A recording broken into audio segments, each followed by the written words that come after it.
मैं अमर मेहता। आज मैं आप लोगों के लिए प्रथम संक्रमण श्रेणी के तत्वों का रसायन पार्ट 4 3 पार्ट यानी कि 3 लेक्चर आप लोग अच्छे से देख चुके हो। अगला पार्ट जो है वो आज हम लेके आ रहे हैं आप लोगों के सामने पार्ट 4। ठीक है dear student. First transition element की प्रॉपर्टीज चल रही थी, उनके अभिलाक्षणिक गुणों की बात कर रहे थे हम कि भाई फर्स्ट ट्रांजिशन एलिमेंट है वो क्या क्या विशेषता रखते हैं, वो वाली बातें हम कर रहे थे। ठीक है डियर स्टूडेंट, हमने 8 विशेषता पढ़ ली थी। अब आज हम फर्स्ट ट्रांजिशन एलिमेंट की 9वीं विशेषता पढ़ने जा रहे हैं। उस विशेषता का नाम है संकुल निर्माण प्रवृत्ति। कक्षा 12 में आप लोगों ने इसको अच्छे से पढ़ा है, आप लोगों ने देखा है उसको कि ये जो संक्रमण तत्व होते हैं, डी ब्लॉक एलिमेंट होते हैं, ये संकुल निर्माण की प्रवृत्ति रखते हैं, कॉम्प्लेक्स फॉर्मेशन करते हैं। कॉम्प्लेक्स फॉर्मेशन करने का मतलब क्या है, संकुल बोलते किसको है, ये आप लोगों को रिवीजन पहले पढ़ चुके हैं, लेकिन एक साल बीएससी फर्स्ट ईयर पूरा साल गया तो थोड़ा सा आप लोगों का धुंधला हो चुका होगा, है ना। इसलिए मैं बता देता हूँ कि संकुल होता क्या है ना। ठीक है।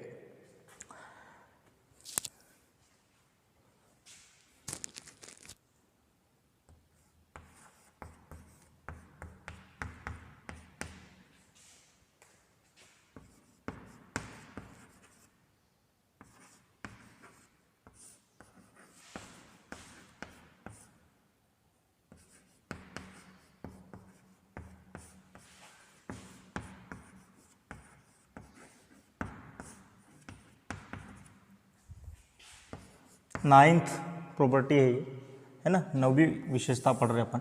ठीक है डियर स्टूडेंट, हम बात कर रहे हैं संकुल की। आप लोगों ने देखा होगा FeCN6 4- 3- ऐसा देखा होगा। डियर स्टूडेंट, इसी को बोला जाता है संकुल। ये जो संकुल लिखा है ना, संकुल लवण, यही है वो। बहुत सारे नाम है इसके, उपसह संयोजक यौगिक, कोऑर्डिनेशन कंपाउंड, दूसरा संकुल लवण, इंग्लिश में कॉम्प्लेक्स। तो इसको तो देख के आप लोगों को लग रहा होगा कि ये संक्रमण तत्व है, फर्स्ट ट्रांजिशन एलिमेंट है ये। इसने क्या बनाया हुआ है, संकुल कॉम्प्लेक्स बनाया हुआ है। तो ऐसा क्यों कि इन लोगों के पास ये जो एलिमेंट आप देख रहे हो, ये सारे डी ब्लॉक एलिमेंट जो है वो कॉम्प्लेक्स फॉर्मेशन नेचर रखते हैं। तो क्यों रखते हैं, ठीक है, ये उनका अभिलाक्षणिक गुण है, ठीक है। लेकिन ऐसा क्या है इनके अंदर कि ये लोग अभिलाक्षणिक गुण संकुल निर्माण करते हैं। तो मैं आप लोगों को बताना चाहूँगा, संकुल की थोड़ी सी बात कर लेते, थोड़ा सा और संकुल पे बात करते हैं अपन। संकुल में होता क्या है? संकुल में बेटा एक मेटल आयन होता है, धातु आयन होता है और लिगेंड होता है। ठीक है सर, थोड़ा सा याद आ रहा है, कोई दिक्कत नहीं है। संकुल में धातु आयन होता है और लिगेंड होता है, कोई दिक्कत नहीं है। लेकिन बनता कैसा इससे, ये बनता कैसे है ना। तो इसमें ये जो धातु आयन होता है, ये बंदा इस लिगेंड से, इन लिगेंडों से, लिगेंडो बहुत सारे ना, 6 देखो, इन लिगेंडों से इलेक्ट्रॉन युग्म, लोन पेयर ऑफ इलेक्ट्रॉन, एकांकी इलेक्ट्रॉन युग्म ग्रहण करता है, एक्सेप्ट करता है। ये बंदा एक्सेप्ट करेगा, ये बंदा देगा, और ऐसे करने से कोऑर्डिनेशन बॉन्ड बनता है। क्लास 11 में पढ़ चुके आप लोग। कोई स्पेसीज इलेक्ट्रॉन पेयर दे रही है और कोई ले रही है, ऐसी स्थिति में जो बॉन्ड निर्मित होता है, बॉन्ड फॉर्म होता है, उस बॉन्ड को कोऑर्डिनेशन बॉन्ड कहते हैं। कुछ चीज़ें आप लोगों को के पास ऑलरेडी है, मैं उसका रिवीजन करवा दूंगा आप लोगों का, ठीक है, उसी को संकुल बोलते हैं।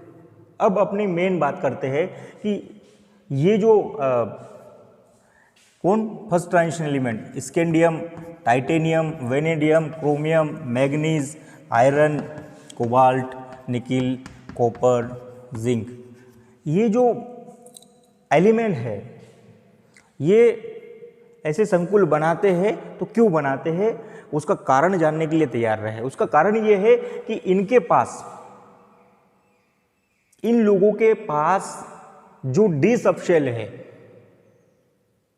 उसमें वो आंशिक पूर्ण है, मतलब अपूर्ण है, मतलब उसमें इलेक्ट्रॉन ग्रहण करने की क्षमता है, खाली है ना, खाली है, तो उसमें इलेक्ट्रॉन युग्म लिगेंड जो है, ये लिगेंड जो है उसमें इलेक्ट्रॉन युग्म डाल सकता है, दे सकता है उसको। तो ये प्रॉपर्टी इनके अंदर होती है, ये गुण इनके अंदर होता है कि जो लिगेंड इलेक्ट्रॉन युग्म देता है उनको ग्रहण करने के लिए, उन एकांकी इलेक्ट्रॉन युग्मों को ग्रहण करने के लिए इन लोगों के पास अपूर्ण डी सबशेल होता है। अब ये बार बार हो गया ना, कितने सारे लेक्चर, चौथा लेक्चर चल रहा है उसमें मैं कितनी बार बता चुका हूं कि इनका जब इलेक्ट्रॉनिक कॉन्फ़िगरेशन देखोगे आप, तब इनका जो थर्ड शेल है उसका डी सबशेल आंशिक पूर्ण है, कंप्लीटली फिल नहीं है। मतलब जो लिगेंड इलेक्ट्रॉन पेयर देगा ना उसको एक्सेप्ट करने का है इसके पास जगह, इसलिए वो इलेक्ट्रॉन ले लेगा, संकुल बन जाएगा। ये है इसका रीज़न कि ये लोग जो है, ये जो एलिमेंट जो है, ये क्या करते हैं, संकुल निर्माण करते हैं, संकुल का निर्माण करते हैं। डियर स्टूडेंट, कोई दिक्कत यहाँ तक? मुझे नहीं लगता कोई दिक्कत होगी। एक वैज्ञानिक आए, पॉलिंग साहब, बहुत बढ़िया बात बताई उन्होंने, मुझे बहुत अच्छी लगती हो, आप लोगों को बता दूं मैं, उनकी बात आप लोगों तक पहुंचाना मेरा काम है ना।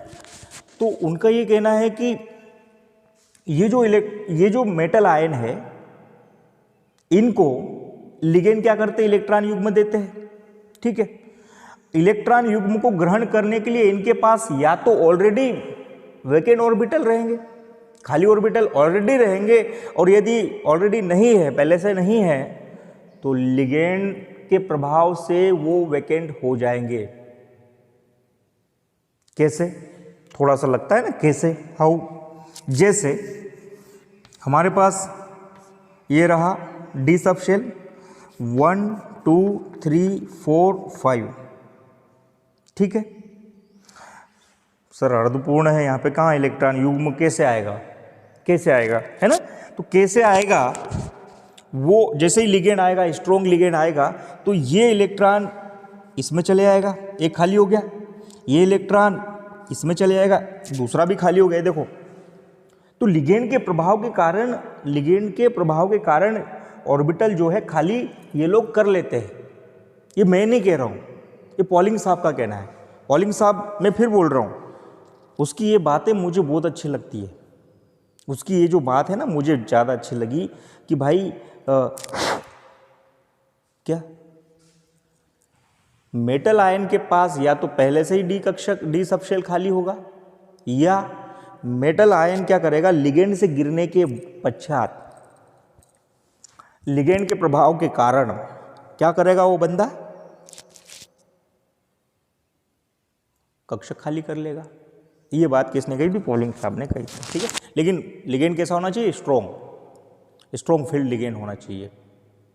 अब strong field ligand, weak field ligand क्या होते हैं, ये सब आएगा आप लोगों की सिलेबस में है। इलेक्ट्रोकेमिकल सीरीज जब पढ़ोगे आप, स्पेक्ट्रोकेमिकल सीरीज, वो बताएंगे हम आप लोगों को, है ना, ठीक है। डियर स्टूडेंट, तो ये थी बातें संकुल निर्माण करने की।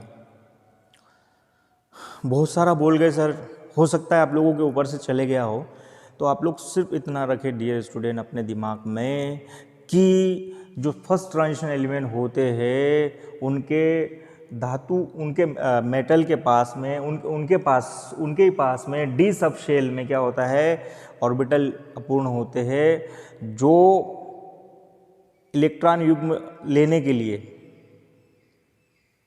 जिससे क्या होगा, वो जो खाली ऑर्बिटल है उससे क्या होगा कि वो उसमें इलेक्ट्रॉन युग्म लिगेंड दे सकता है। ये उनके पास ऑलरेडी क्या बोलना चाहिए कि इनके पास ऑलरेडी रिक्त डी सबसेल खाली है, तो इसीलिए ये लोग लिगेंडों से इलेक्ट्रॉन युग्म लेकर क्या बना लेते हैं, संकुल लवण बना लेते हैं। मैं इतना स्लो और टूटी फूटी भाषा का प्रयोग इसलिए करता हूँ क्योंकि आप तक पहुँच जाए। मैं एकदम बढ़िया सी हेवी सी लाइनें भी बोल सकता हूँ कड़क वाली, लेकिन मुझे पता है कि वो ऊपर से सन करके निकलती है आप लोगों को। ठीक है डियर स्टूडेंट, तो ये हो गई एक उसकी नौवीं प्रॉपर्टी, इनकी नौवीं प्रॉपर्टी। अब नेक्स्ट प्रॉपर्टी जो है वो आयनन ऊर्जा, ionisation energy, 10 number property ionisation energy. Dear student, बचपन में पढ़ा होगा आपने कक्षा 11 में, आयनन ऊर्जा किसको कहते हैं?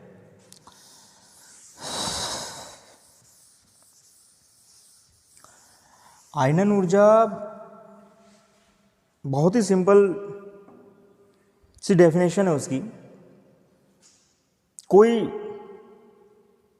मेटल, कोई तत्व है, कोई एलिमेंट है, उसके आइसोलेट फॉर्म में, आइसोलेट गैसीय फॉर्म में, आइसोलेट क्योंकि एक साथ रहते हैं वो सब, पहले आइसोलेट कीजिए फिर गैसीय थोड़ा सा उसको हीट कीजिए, उस फॉर्म में उसके बाहरी शेल से, वैलेंस शेल से इलेक्ट्रॉन को जब अपन बाहर निकालेंगे तो कितना एनर्जी लगा उसको, उस एनर्जी को बोला जाता है डियर स्टूडेंट आयोनाइजेशन एनर्जी। और आप लोगों ने एस ब्लॉक की आयोनाइजेशन एनर्जी पढ़ी, पी ब्लॉक की आयोनाइजेशन एनर्जी पढ़ी। तो एस होता कहाँ है? यहाँ। पी होता कहाँ है? यहाँ। और डी होता कहाँ है? यहाँ। तो एक लाइन तो ये हो जाएगी आप लोगों की, एक लाइन तो ये हो जाएगी आप लोगों की कि इनकी जो आयोनाइजेशन एनर्जी होती है वो एस और पी के बीच होती है। ऑब्वियस सी बात है, अगर इन दोनों के बीच ये लोग हैं तो इनकी आयोनाइजेशन एनर्जी भी क्या होगी? एस से ज़्यादा और पी से कम, इनके बीच होगी ओवरऑल। ठीक, मैंने आप लोगों को आयोनाइजेशन एनर्जी की डेफिनेशन जो बताई है ना, उसको याद रखना। ये छोटे छोटे टर्म्स आप लोगों को अच्छा केमिस्ट्री पढ़ने वाला स्टूडेंट बनाएंगे। ये भी नहीं पता है ना, मज़े नहीं आएंगे। ठीक है डियर स्टूडेंट, अब बचपन में आपने पढ़ा होगा कि ऐसी आड़ी लाइनें जो हुआ करती थी ऐसी, वो साथ होती है, उसको आवर्त बोलते हैं, उसको पीरियड बोलते हैं। और ऐसी जो खड़ी लाइनें हुआ करती थी उनको बोला जाता है ग्रुप, वर्ग, और वो होती है 18। ध्यान रखना, पूछा जाता है ऑब्जेक्टिव, 18 वर्ग है हमारी आवर्त सारणी में और 7 आवर्त है। ठीक है डियर स्टूडेंट, तो आयोनाइजेशन एनर्जी हो, इलेक्ट्रोनेगेटिविटी हो, इलेक्ट्रॉन एफिनिटी हो, आयनिक रेडियस हो, एटॉमिक रेडियस हो, ये सारी वंडरवाल रेडियस हो, ये सब क्या है, इसके जो इन तत्वों के जो आवर्ती गुण हैं उनको अपन देखते हैं आवर्त सारणी में कैसे, आवर्त में देखते हैं और वर्ग में देखते हैं, इनके ऊपर क्या प्रभाव पड़ता है। थोड़ा सा ऊपर से गया होगा, ठीक है, बार बार देखना हो जाएगा। मतलब ये आवर्त में हमेशा हम बाएं से दाएं जाते हैं, लेफ्ट टू राइट चलते हैं। और ऑब्वियस सी बात है, यहाँ पे आप लोगों के सामने यहाँ पे था कैल्शियम और यहाँ पे था पोटेशियम और यहाँ पे था scandium, titanium, vanadium, chromium, manganese, iron, cobalt. इसका था 19, 20, 21, 23। देखो समझने के लिए आपको है ना थोड़ा सा आराम से पूरे दिमाग को शांत करके एकदम ध्यान समझना पड़ेगा। तब होगा वो आप लोगों से। मैं क्या बताना चाह रहा हूँ भाई, इधर से इधर जा रहे हैं तो क्या बढ़ रहा है, एटॉमिक नंबर बढ़ रहा है एक एक करके। एटॉमिक नंबर बढ़ रहा है, इसका मतलब क्या हुआ, इनके न्यूक्लियस में पॉजिटिव आयन बढ़ रहा है, प्रोटॉन बढ़ रहे हैं ना भाई, ठीक है। तो प्रोटॉन बढ़ना, एटॉमिक नंबर बढ़ने के साथ में प्रोटॉन बढ़ रहा है। प्रोटॉन बढ़ रहा है मतलब क्या हुआ, न्यूक्लियर चार्ज बढ़ रहा है, और न्यूक्लियर चार्ज बढ़ रहा है तो बाहरी कोश में जो इलेक्ट्रॉन है, इनका जो कॉन्फ़िगरेशन आप लोगों ने देखा था 3d4s, हमको निकालना है इलेक्ट्रॉन यहाँ से। डियर स्टूडेंट, बहुत बड़ी बात बताने जा रहा हूँ, इलेक्ट्रॉन हमको यहाँ से निकालना है, और लास्ट इलेक्ट्रॉन यहाँ आ रहा है इसका थर्ड शेल के डी सब शेल में। इलेक्ट्रॉन यहाँ से निकलेगा एक, उसी को आयोनाइजेशन एनर्जी बोल रहे अपन, है ना। इधर से इधर जा रहे हैं, यहाँ पे इलेक्ट्रॉन भी बढ़ रहे हैं, प्रोटॉन भी बढ़ रहे हैं, नाभिक के अंदर न्यूक्लियर चार्ज बढ़ रहा है, लेकिन क्या हो रहा है कि जो इलेक्ट्रॉन बढ़ रहे हैं वो कहाँ पे आ रहे हैं, थर्ड शेल के डी सब शेल में आ रहे हैं, एक एक करके यहाँ पे 1 2 3 4 5 6 7 8 9 10 तक। तो उनका क्या होगा, ये क्या करेंगे, सपोज ये नाभिक है, ये नाभिक, इसमें प्रोटॉन बढ़ रहा है, न्यूक्लियर चार्ज बढ़ रहा है, ये बंदा क्या करेगा, इसको खींचेगा, इसके इलेक्ट्रॉन को। आप लोगों को पता है ना कि भाई न्यूक्लियस जो है इलेक्ट्रॉन को अपनी तरफ खींचता है, इसके ऊपर माइनस, इसके ऊपर प्लस, तो ये इसको लास्ट इलेक्ट्रॉन को ये खींच रहा है, मजबूती से खींच रहा है। क्यों खींच रहा है, लेफ्ट टू राइट चलने पर न्यूक्लियर चार्ज बढ़ रहा है इसलिए खींच रहा है। तो फिर एनर्जी को ज़्यादा देना पड़ेगा अपने को, लेफ्ट टू राइट जाने पर एनर्जी को ज़्यादा देना पड़ेगा इसको निकालने के लिए, ऑब्वियस सी बात है, इसको ज़्यादा एनर्जी देनी पड़ेगी, मतलब आयनाइजेशन एनर्जी बढ़ेगी। किसी भी पीरियड में लेफ्ट टू राइट जाने पर आयोनाइजेशन एनर्जी बढ़ती है, ठीक है। लेकिन एक लाइन आपको परेशान करेगी यहाँ पर, मैं बोलने वाला हूँ उस लाइन को। डी ब्लॉक के केस में ये वृद्धि अपेक्षाकृत कम होती है। अपेक्षाकृत मतलब दूसरों की तुलना में ये वृद्धि बहुत डेंजरस नहीं बढ़ती है, ज़्यादा नहीं बढ़ती है। क्यों, उसका कारण है ये वाला ऑर्बिटल, ये डी सब शेल, इसमें एक एक करके 10 इलेक्ट्रॉन आते हैं, इधर से इधर जा रहे हैं ना भाई सबसे। स्कैंडियम का क्या होगा, एक यहाँ पे एक होगा, यहाँ जाएंगे 2 3 4 5, यहाँ पे इलेक्ट्रॉन बढ़ रहे हैं। बेटा आप लोगों ने बचपन में स्क्रीनिंग इफेक्ट, आवरण प्रभाव पढ़ा होगा। आवरण भाई, इलेक्ट्रॉन यहाँ पे जब एक एक करके बढ़ते हैं तो वो ऐसा पूरा क्लाउड बना लेते हैं, इलेक्ट्रॉनों का क्लाउड बना लेते हैं, और ऐसे बीच में आ जाते हैं। किसके बीच में आ जाते हैं, आप लोग देख भी रहे होंगे, न्यूक्लियर चार्ज और बाहरी इलेक्ट्रॉन के बीच में से आ जा रहे हैं ये लोग। तो उतनी वृद्धि ज़्यादा नहीं होती है ना, उतनी आयनन ऊर्जा में वृद्धि नहीं होती, क्योंकि क्या हो रहा भाई, आवरण प्रभाव के कारण ये नेगलेक्ट हो जा रहा है ना, ये बीच में आ गए, तो ये इलेक्ट्रॉन पूरी तरह से इस न्यूक्लियर चार्ज को महसूस नहीं कर पा रहा है। प्रोटेक्शन, ये बंदा उसका प्रोटेक्शन नहीं कर पा रहा है। क्यों, ये बीच में आके ऐसे खड़े हो जा रहे हैं। अब ऐसे खड़े हो जा रहे हैं मतलब क्या है, कहीं ना कहीं थोड़ा सा कम एनर्जी देनी पड़ेगी कि वो निकल जाएगा। ये होता है केमिस्ट्री, है ना। आप लोग है ना, मतलब ऐसा रटने के हिसाब से कभी केमिस्ट्री नहीं पढ़े। मेरा दिमाग ही खराब हुआ तभी जाके मैं आया यहाँ पर कि नहीं, बच्चा जो है रटता है इन चीज़ों को। मुझे गुस्सा आ रहा था, मुझे अच्छा नहीं लग रहा था, बहुत सारी जगह देखा मैंने, 10 साल के अनुभव में मैंने बहुत सारी जगह देखा, इसको रटता है यार बच्चा, बुरा लग रहा था मुझे अंदर से। ऐसा नहीं होता है, ठीक है डियर स्टूडेंट। भाई मैंने ये कहा कि ये वृद्धि उतनी ज़्यादा नहीं होती, अपेक्षाकृत कम होती। दूसरे जैसे इस आवर्त में हो जाएगी ज़्यादा, ठीक है, लेकिन इनकी अगर बात करेंगे तो नहीं होगी, उतनी ज़्यादा नहीं होगी। क्यों नहीं होगी वो बात बता दी मैंने, आवरण प्रभाव के कारण। यहाँ पे बहुत सारे इलेक्ट्रॉन आ जाएंगे और इस न्यूक्लियर चार्ज को इसके ऊपर ज़्यादा प्रभाव डालने नहीं देंगे, और थोड़ी सी एनर्जी अपन ने दी कि निकल गया वो आदमी, वो निकला, कितनी एनर्जी लगी, उस एनर्जी को ही आयोनाइजेशन एनर्जी कहते हैं। तो डियर स्टूडेंट, ये 10 अच्छी विशेषता थी वो अपन ने इनको ख़त्म कर लिया। इसके ऊपर बहुत सारे लेक्चर में फिर से भी बनाऊंगा, ऐसा नहीं है। अभी शुरुआत है, बच्चों ने फोर्स किया कि सर 1 यूनिट तो पढ़ा दीजिए यूट्यूब पे। हमको भी लगे हाँ ठीक है भैया, ये सत्र जो है वो ख़राब नहीं जाएगा, इसलिए हम आ गए। और जल्दबाजी इसलिए कर रहे हैं क्योंकि उनको लग जाएगा अच्छा कि जब हम एक पूरी यूनिट ख़त्म कर देंगे। इसकी बहुत सारी प्रॉपर्टीज़ है, 25 से 30 हम पढ़ाएंगे, लेकिन अभी नहीं, अभी वो समय नहीं है। तो डियर स्टूडेंट, नेक्स्ट और किस पे बात करें? तो हम एक मतलब किस टाइप से क्वेश्चन बनता है उस पर बात करते हैं।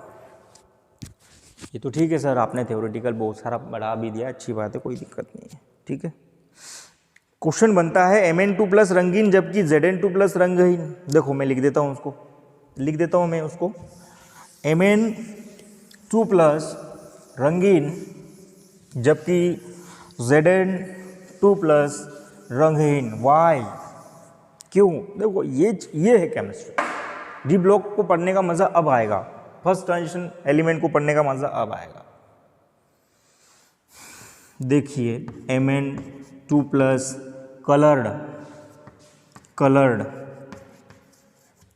स्पेलिंग में अक्सर देखोगे आप, मुझे भूल जाता हूँ मैं, स्पेलिंग मिस्टेक हो ही जाती है मेरे से। रंगीन, ठीक है, कोई फर्क नहीं पड़ता, कोई नहीं, जबकि ये रंगहीन,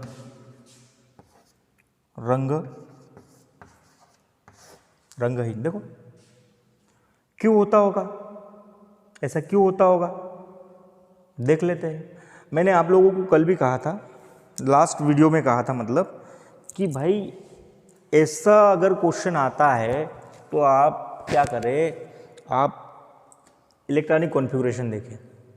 इसका देखो, मैग्नीज 25 होता है, AR 18 ख़त्म हो गए, 3D 5, 4s2, 18 2 कितने हो गए भाई, 20, 25 हो गए कि नहीं है? यस।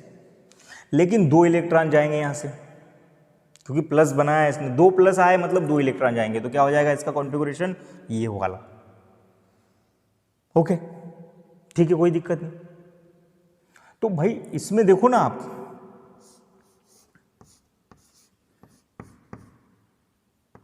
पांच इलेक्ट्रॉन अयुग्मित है, ये तो बहुत ज्यादा कलर्ड हो जाएगा। 5 अयुग्मित इलेक्ट्रॉन, इससे ज्यादा हो भी नहीं सकते अयुग्मित, ठीक है। लेकिन ये बंदा क्या है, रंगहीन। क्यों है, देख लेते हैं इसका कॉन्फ़िगरेशन, पता होगा आप लोगों को। इसका होता है 30, इसका 25। 30 मतलब ऑर्गन 18, चलो ठीक है, और 4s2 20 हो गए, तो क्या बचा, 3d10। 3d10 मतलब क्या हो जाएगा, 3d10 मतलब क्या हो जाएगा, देखो 1 2 3 4 5 6 7 8 9 10। डी ट्रांजिशन होगा, नहीं होगा, नहीं होगा तो रंगहीन होगा।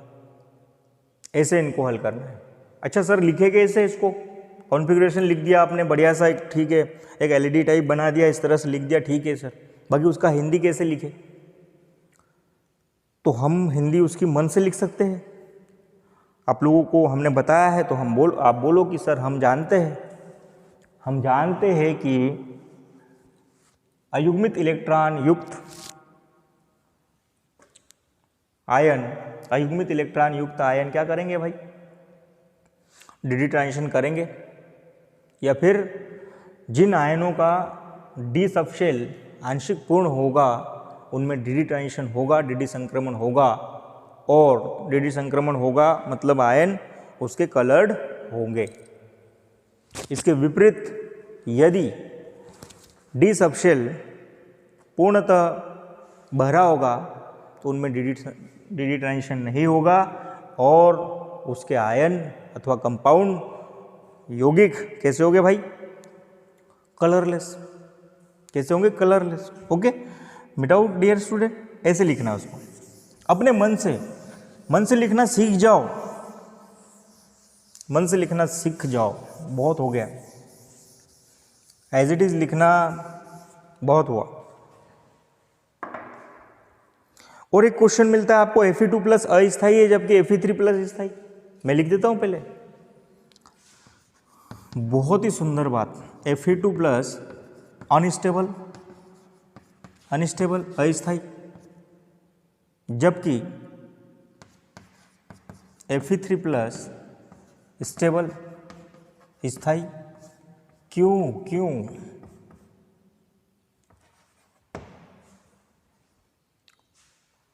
जब ऐसा क्वेश्चन मिले आपको तो भी आपको इलेक्ट्रॉनिक कॉन्फ़िगरेशन देखना है। दोनों को देख लेते हैं। देखो Fe2 प्लस कॉन्फ़िगरेशन की यदि बात करें, आयरन 26 तो क्या हो जाएगा भाई, ये लो 26 लिखा मैंने, तो क्या हो जाएगा भाई, ऑर्गन 18 तो हो ही गए, 3d6 4s2 हो गए 26। लेकिन डियर स्टूडेंट ये 2 प्लस है, इसने कितने इलेक्ट्रॉन त्यागे हैं, 2। कहाँ से गए होंगे वो, एस से, पहले तो यहीं से जाएंगे। ये कॉन्फ़िगरेशन है।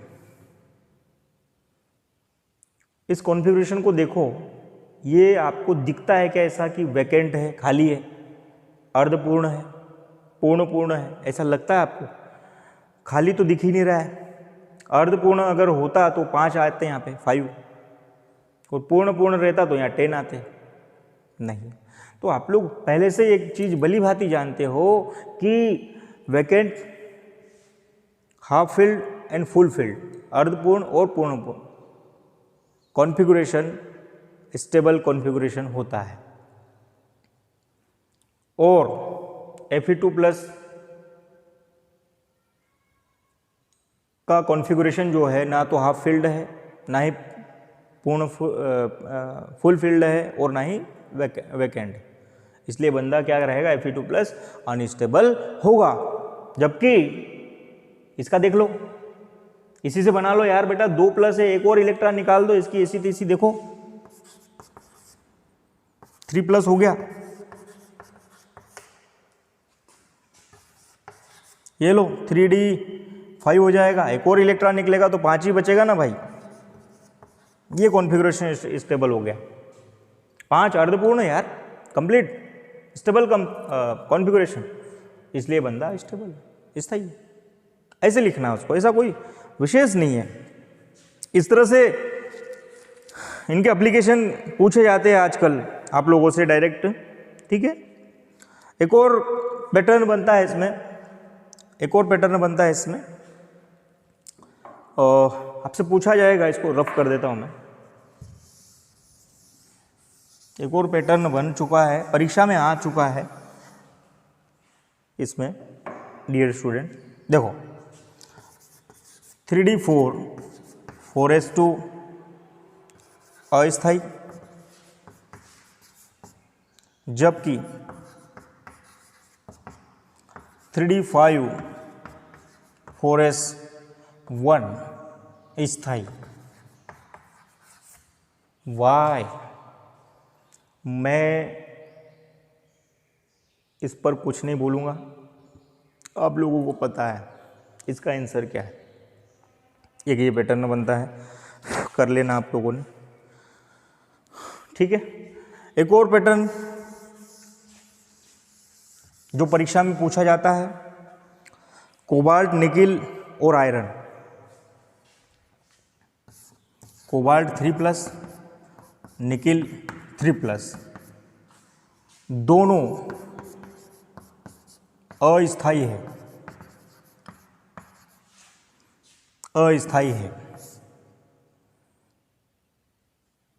ठीक है। लेकिन Fe3+ स्थायी। क्यों स्थायी? क्यों? इन दोनों का कॉन्फ़िगरेशन देखना, ना हाफ फील्ड मिलेगा आपको, ना फुल फील्ड मिलेगा, ना ही हाफ फील्ड ना ही फुल फील्ड, इसलिए अस्थायी। उसका कॉन्फ़िगरेशन अभी 2 मिनट पहले देखा अपन डियर स्टूडेंट, इसका कॉन्फ़िगरेशन अपन ने 2 मिनट पहले देखा, हाफ फील्ड था, इस टाइप से। एक और क्वेश्चन पूछा जा चुका है, जेडन जिंक, जिंक को लेखक गण जो है, बुक राइटर जो है, किताब लिखने वाले जो है, संक्रमण तत्व नहीं मानते। क्यों नहीं मानते, ये पूछा गया है। कौन से आदमी की बात चल रही है, इस वाले की, जिंक की, Zn30।